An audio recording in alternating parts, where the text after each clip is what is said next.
Hello students, this is the question number 3rd A part. We have to find the limit of this function. जब भी ऐसे function आ जाएं या तो हमें करना होता है रैशनलाइजेशन, या मतलब कि रैशनलाइजेशन भी क्यों करते हैं हम, ताकि हम इसको सिंप्लीफाई कर पाएँ।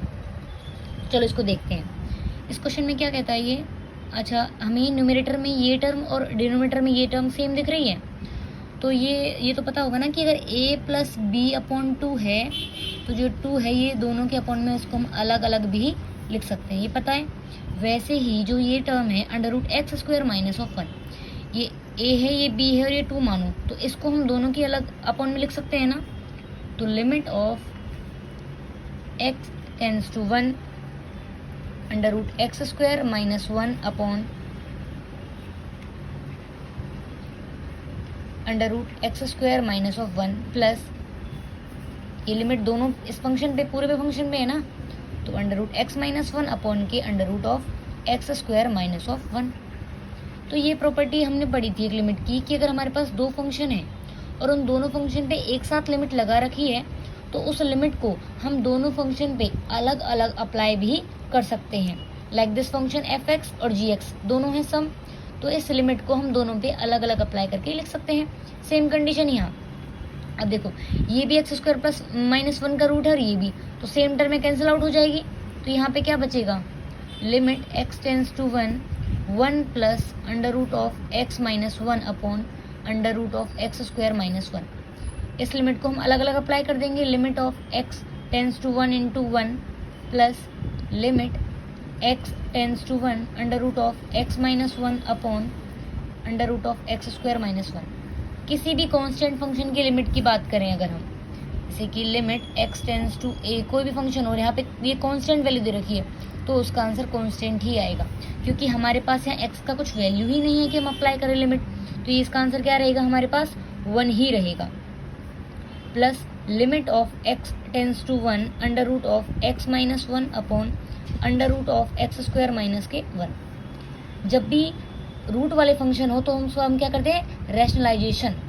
अब देखो इस इक्वेशन को हम यहाँ पे एक्स स्क्वायर माइनस 1 है तो इसको एक्स स्क्वायर माइनस 1 बना के देखते हैं रूट वाला, तो under root of x plus 1 से इसको मल्टीप्लाई कर दिया और अंडर रूट एक्स प्लस 1 से ही इसको डिवाइड कर दिया। जब भी किसी टर्म को हम सेम नंबर से मल्टीप्लाई और सेम नंबर से डिवाइड कर दें तो उस पर कोई भी फर्क नहीं पड़ता है, ठीक है। ये हमने क्यों किया है, ताकि हमारा सिंप्लीफाई हो जाए। Limit of x tends to 1, ये अंडर रूट में है, ये भी अंडर रूट में है, तो अंडर रूट बाहर रहेगा।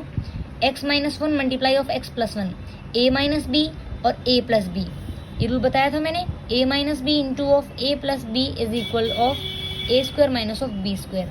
और अंडर रूट में यहाँ कोई भी वैल्यू है, मान के चलो x1, और यहाँ भी अंडर रूट में कोई वैल्यू है, तो उसकी जब मल्टीप्लाई कराएंगे तो क्या हो जाएगा, अंडर रूट बाहर रहेगा और दोनों टर्म्स की आपस में क्या हो जाएगी, मल्टीप्लाई।